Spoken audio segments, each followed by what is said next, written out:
Llegamos ahora al capítulo 26. En este capítulo 26 tenemos el censo de la nueva generación, es decir, de los nacidos en el desierto. Este es el principio de una nueva sección en el libro de Números. Tenemos aquí una nueva generación que se está preparando para entrar en la tierra prometida. Esta sección se extiende del capítulo 26 hasta el capítulo 36, o sea, hasta el final del libro de Números. Y pasaremos más bien deprisa por el resto del libro de Números. Tenemos aquí en el capítulo 26 de Números que el número de los israelitas ha descendido, debido a la gran mortandad acaecida al pueblo de Israel por su rebelión y pecado durante su marcha en el desierto. No vamos a tomar el tiempo para detallar el censo de cada una de las tribus, pero si usted lee todo el capítulo 26, notará que se ha reducido el total de los habitantes desde el primer censo. Por ejemplo, vemos el caso de los de la tribu de Rubén mencionados en el versículo 7 de este capítulo 26. Leamos. Estas son las familias de los rubenitas, y fueron contados de ellas 43,730. Ahora, si usted vuelve al primer censo allá en el primer capítulo, notará, según el versículo 21, que los contados de la tribu de Rubén fueron 46,500. Los contaron 40 años antes, cuando comenzaron su marcha en el desierto, y había 3,000 personas más que ahora. Si quiere, puede ir pasando por la lista y notará que hay una reducción similar que se ve en todas las tribus. En el versículo 51 de este capítulo 26 de Números, por ejemplo, dice, estos son los contados de los hijos de Israel, 601,630.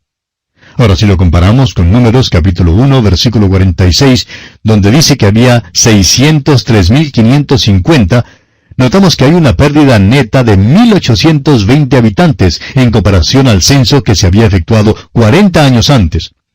Usted recordará que Dios había dicho, fructificad y multiplicaos. Cuando Dios les estaba bendiciendo, ellos se multiplicaban. Pero su extravío por el desierto revela que estaban fuera de la voluntad de Dios. En lugar de crecer en número, decrecían. La vieja generación murió en el desierto, así como Dios les había dicho que morirían. Esa generación no podría entrar en la tierra prometida. Los versículos 64 y 65 de este capítulo 26 de Números dicen, y entre estos ninguno hubo de los contados por Moisés y el sacerdote Aarón, quienes contaron a los hijos de Israel en el desierto de Sinaí. Porque Jehová había dicho de ellos, morirán en el desierto, y no quedó varón de ellos, sino Caleb, hijo de Jefone, y Josué, hijo de Nun. Esta es ahora la nueva generación. Todos aquellos que formaban parte de la vieja generación, aquellos que eran mayores de 20 años cuando entraron en el desierto, han muerto. Dios no hizo responsables a los que tenían menos de 20 años. Y esto puede darnos alguna indicación en cuanto a la edad de la responsabilidad. ¿Cuándo se alcanza? No lo sabemos, y no queremos sugerir que sea a los 20 años, pero creemos que es una edad mayor que la que muchos de nosotros sospechamos que es. Esta es pues una nueva generación con la excepción de 2 hombres, y vamos a conocer mejor a estos 2 hombres interesantes cuando lleguemos al libro de Josué.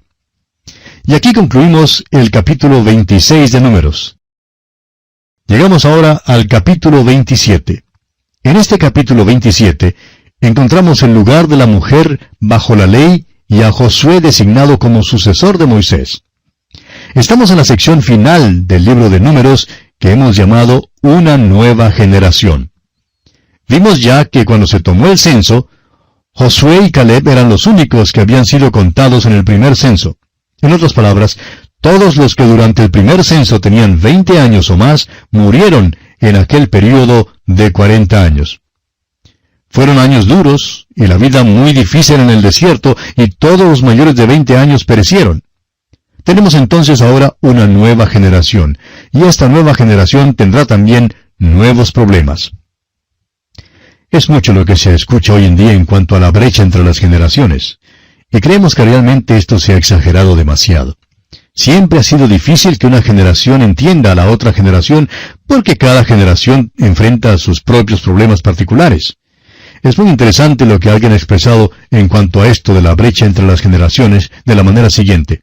Cuando uno es joven, critica a la vieja generación, y al llegar a viejo, critica a la nueva generación, y parece que así es la naturaleza humana, amigo oyente.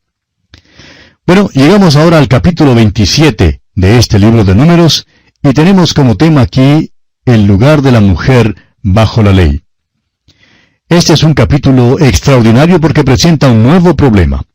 En realidad Moisés no sabía qué hacer. Tuvo que acudir directamente al Señor porque, según las leyes de las otras naciones, las mujeres simplemente no valían nada. El hecho es que las trataban como propiedades o enseres. Veamos entonces el versículo 1 que describe junto con los versículos 2 al 5 el problema. Vinieron las hijas de Zelofead, hijo de Efer, hijo de Galaad, hijo de Maquir, hijo de Manasés, de las familias de Manasés, hijo de José, los nombres de las cuales eran Maala, Noa, Ogla, Milca y Tirsa. Y aquí solo quisiéramos decir que si es que le han nacido muchas hijas a usted, amigo oyente, y se le han agotado los nombres para ponerles, pues aquí tiene usted una lista de nombres que bien puede utilizar. Vea usted, Maala, Noa, Ogla, Milca y Tirsa. Estas eran las hijas de Zelofead, aquí en este capítulo 27 de Números. Continuemos pues ahora con los versículos 2 al 5. Y se presentaron delante de Moisés y delante del sacerdote Eleazar, y delante de los príncipes, y de toda la congregación, a la puerta del tabernáculo de reunión, y dijeron, Nuestro padre murió en el desierto, y él no estuvo en la compañía de los que se juntaron contra Jehová en el grupo de Coré, sino que en su propio pecado murió, y no tuvo hijos. ¿Por qué será quitado el nombre de nuestro padre de entre su familia, por no haber tenido hijo? Danos heredad entre los hermanos de nuestro padre. Y Moisés llevó su causa delante de Jehová. Es fácil ver el problema. Este hombre, Zelofead, murió en el desierto. Tenía 5 hijas, pero no tuvo ningún hijo varón. Según la ley de aquel entonces y según la ley mosaica, parecía que solo eran los hijos varones quienes podían heredar una propiedad. Al parecer, las mujeres simplemente se excluían. Por otra parte, era cierto que las leyes de las otras naciones sí las excluían. Consideraban que las mujeres no valían nada. ¿Qué pueden hacer entonces? Bueno, estas hijas de Zelofead parece que eran bastante emprendedoras. Pero dejaremos el caso para considerarlo en nuestro próximo programa, Dios mediante, porque nuestro tiempo ya se ha agotado. Así es que, amigo oyente, le invitamos a acompañarnos en nuestra próxima audición. Será pues hasta entonces que Dios le bendiga ricamente. Continuamos hoy estudiando el capítulo 27 de Números, que comenzamos en nuestro programa anterior, y decíamos que Moisés estaba encarando un problema que no sabía en realidad cómo resolver. Por tanto, tuvo que acudir directamente al Señor. Ahora, el problema era que Zelofead había muerto en el desierto, junto con la generación vieja, y había dejado 5 hijas, pero no tenía ningún hijo varón. Y según la ley de aquel entonces, y de acuerdo con la ley mosaica, parecía que solo eran los hijos varones quienes podían heredar una propiedad. Al parecer, las mujeres simplemente quedaban excluidas. Por otra parte, era verdad que las leyes de las otras naciones sí las excluían. Consideraban que las mujeres no valían nada. ¿Qué van a hacer entonces? Bueno, estas hijas de Zelofead parece que eran bastante emprendedoras. De modo que se dirigen a Moisés y le piden que les dé heredad entre los hermanos de su padre. Se oye mucho hoy en día hablar en cuanto al feminismo y la emancipación de la mujer. Y en verdad la Biblia misma tiene mucho que decir en cuanto a los derechos de la mujer. Hay quienes han tratado de hablar en contra de la Biblia, diciendo que es un libro que favorece siempre al hombre a expensas de las mujeres. Pero por más que leemos la Biblia, vemos que la palabra de Dios le da a las mujeres sus derechos y deben ejercerlos. Un versículo clave en cuanto a este asunto lo tenemos en la epístola a los Gálatas, capítulo 3, versículo 28, donde el apóstol Pablo, por inspiración divina, dice que en Cristo no hay varón ni mujer, porque todos vosotros sois uno en Cristo Jesús. Volviendo ahora al pasaje en cuestión aquí en Números capítulo 27, vemos que Moisés realmente no sabía qué hacer. Por eso decidió llevar su causa delante del Señor. Moisés simplemente tuvo que decir, bueno, niñas, yo no sé qué decir. Sí, veo que tienen ustedes una causa justa, pero según las leyes y las costumbres del día, es cierto que no van a heredar nada. Ahora veamos qué es lo que Dios responde a Moisés. Leamos los versículos 6 y 7 de este capítulo 27 de Números. Y Jehová respondió a Moisés diciendo, Bien dicen las hijas de Zelofead, les darás la posesión de una heredad entre los hermanos de su padre, y traspasarás la heredad de su padre a ellas. Vemos aquí que sin duda alguna, Dios respalda los derechos femeninos. Esta es una de las leyes más extraordinarias imaginables. Vivimos en un día cuando la discusión en cuanto a los derechos femeninos es muy común, y es muy difícil para nosotros colocarnos en los tiempos cuando trataban a las mujeres como propiedades o bienes. En realidad, las trataban casi como animales. Pero lo peor es que esto todavía ocurre en ciertos lugares del mundo. Hay algunos misioneros que trabajan en algunas tribus indígenas bastante primitivas, y ellos cuentan que, según la costumbre de algunas de estas tribus, las muchachitas son vendidas a los hombres aún antes de cumplir los 10 años. También acostumbran cambiarlas como uno cambiaría un animal por otro. La mujer de hoy en día debe dar gracias por la palabra de Dios, porque es la Biblia la que primero dio a las mujeres sus derechos debidos. Creemos que lo que dice el versículo 7 aquí en el capítulo 27 de Números es una cosa maravillosa. Escuche usted, dice, Bien dicen las hijas de Zelofead, les darás la posesión de una heredad entre los hermanos de su padre, y traspasarás la heredad de su padre a ellas. Ahora, basándose en ese caso, Dios les da un principio de conducta y una ley. Esto lo vemos ahora en los versículos 8 al 11. Leamos estos versículos. Y a los hijos de Israel hablarás diciendo, Cuando alguno muriere sin hijos, traspasaréis su herencia a su hija. Si no tuviere hija, daréis su herencia a sus hermanos. Y si no tuviere hermanos, daréis su herencia a los hermanos de su padre. Y si su padre no tuviera hermanos, daréis su herencia a su pariente más cercano de su linaje, y de éste será. Y para los hijos de Israel, esto será por estatuto de derecho, como Jehová mandó a Moisés. Recuerda, amigo oyente, que esto sucedió alrededor de 1500 años antes de que Cristo viniera al mundo. Y es por esto que tenemos que decir que admiramos el carácter audaz y emprendedor de estas mujeres, y también admiramos la fe de estas mujeres, pues debe haber sido maravillosa. El escritor a los Hebreos nos dice en el capítulo 11 de su carta, versículo 6, que sin fe es imposible agradar a Dios, porque es necesario que el que se acerca a Dios crea que le hay, y que es galardonador de los que le buscan. Estamos seguros que estas eran mujeres de fe. Pidieron con fe, y por fe Dios les dio su heredad. Realmente no había ninguna ley entonces que declarara que ellas podían heredar la tierra. De modo que la fe era el único recurso que tenían las 5 hijas de Zelofead cuando solicitaron la posesión de la heredad de su padre. No era la costumbre del día, ni había ley escrita declarando que podían obtenerla. Por eso la pidieron con fe. Y hay una maravillosa lección para nosotros hoy en día, amigo oyente. La Biblia dice en Efesios 1, versículo 3, que Dios nos bendijo con toda bendición espiritual en los lugares celestiales en Cristo. Estamos seguros que Dios nos oye y nos contesta, no solo en cuanto a las bendiciones espirituales, sino también en cuanto a las cosas materiales. Creemos que la mayoría de nosotros somos más o menos mendigos porque no nos acercamos a Dios como sus hijos de Dios, para pedirle lo que deseamos. Dios quiere ser bueno con nosotros. Pero según el apóstol Santiago lo dice en el capítulo 4 de su carta, versículos 2 y 3, no tenemos lo que deseamos porque no pedimos. Pedimos y no recibimos porque pedimos mal para gastar en nuestros propios deleites. Un estudiante que estaba cursando estudios en el seminario, trabajaba también en uno de los periódicos de su ciudad y recibía allí los avisos clasificados. Cuando alguien llamaba para vender un automóvil usado, a veces él mismo iba a verlo y si el precio era bueno, pues lo compraba y lo manejaba por más o menos un año. Y entonces, al revenderlo, por lo general recibía lo que había pagado. Pues bien, al graduar del seminario, este estudiante le pidió al Señor que le diera un buen carro usado. Pero, ¿sabe usted, amigo oyente, lo que hizo Dios?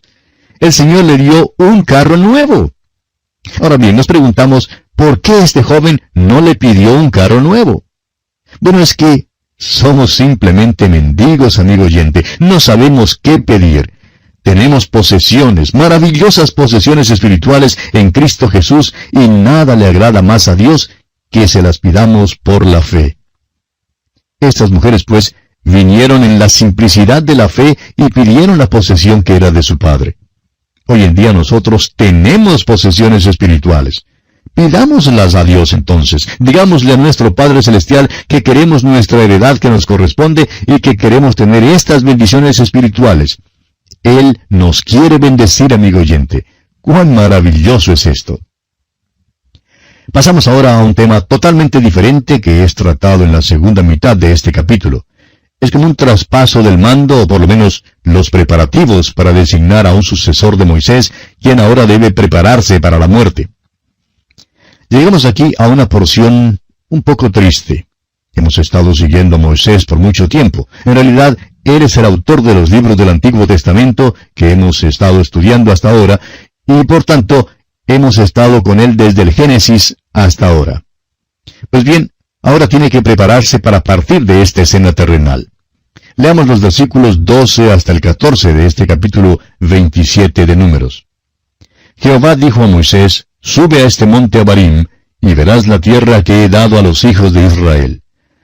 Y después que la hayas visto, tú también serás reunido a tu pueblo, como fue reunido tu hermano Aarón. Pues fuisteis rebeldes a mi mandamiento en el desierto de Sin, en la rencilla de la congregación, no santificándome en las aguas a ojos de ellos. Estas son las aguas de la rencilla de Cades en el desierto de Sin». ¿Se acuerda usted de esa escena, amigo oyente? Es una referencia al caso en que Moisés golpeó 2 veces esa peña, después que Dios le había dicho que le hablara.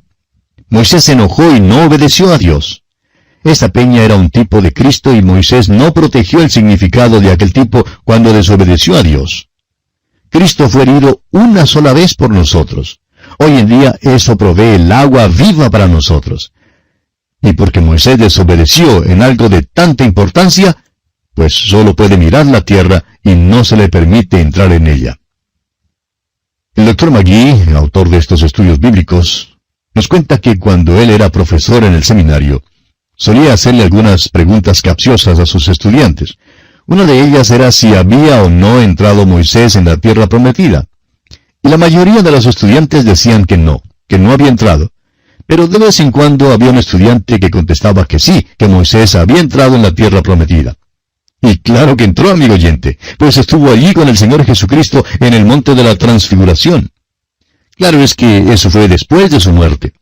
Aquí Moisés solo pudo echarle un vistazo a la tierra prometida.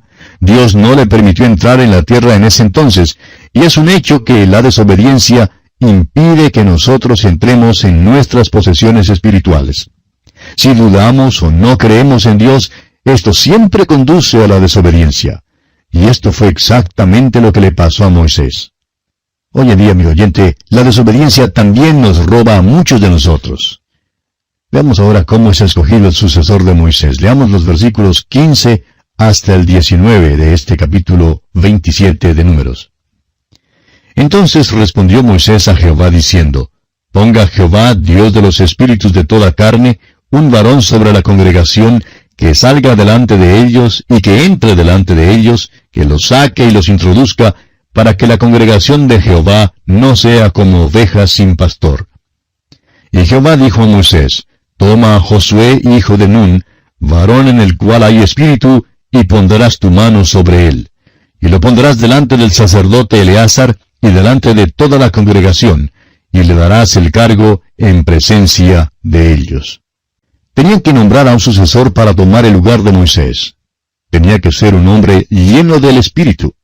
Y permítanos, amigo oyente, poner en claro que la imposición de manos no fue lo que causó que fuese lleno del Espíritu.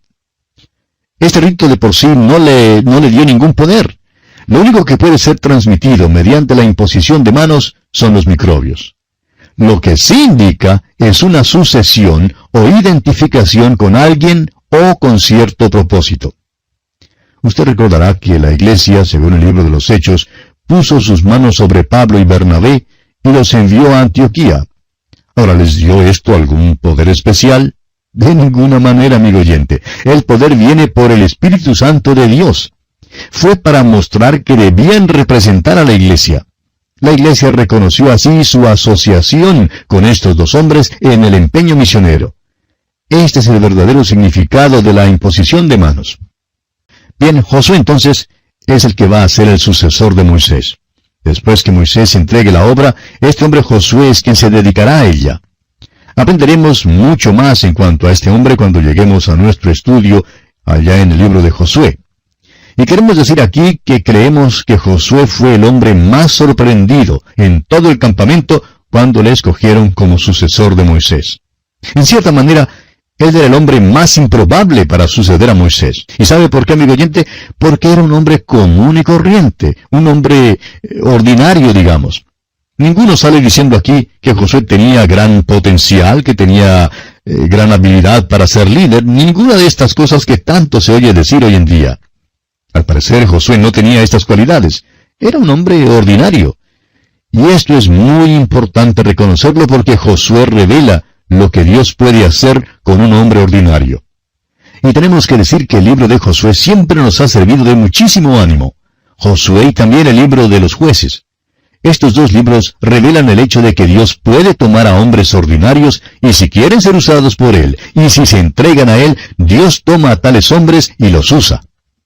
Esto quiere decir que me puede usar a mí porque soy ordinario. Y significa que muy bien puede usarle a usted también, amigo oyente. Por tanto, Josué es el escogido. Es nombrado para tomar el lugar de Moisés. En el tiempo debido, después de la muerte de Moisés, que se describe al fin del libro de Deuteronomio, Josué se hace cargo de la obra. Leamos entonces los versículos 22 y 23 de este capítulo 27 de Números. Y Moisés hizo como Jehová le había mandado, pues tomó a Josué y lo puso delante del sacerdote Eleazar y de toda la congregación, y puso sobre él sus manos, y le dio el cargo, como Jehová había mandado por mano de Moisés. Y aquí concluye el capítulo 27 de Números.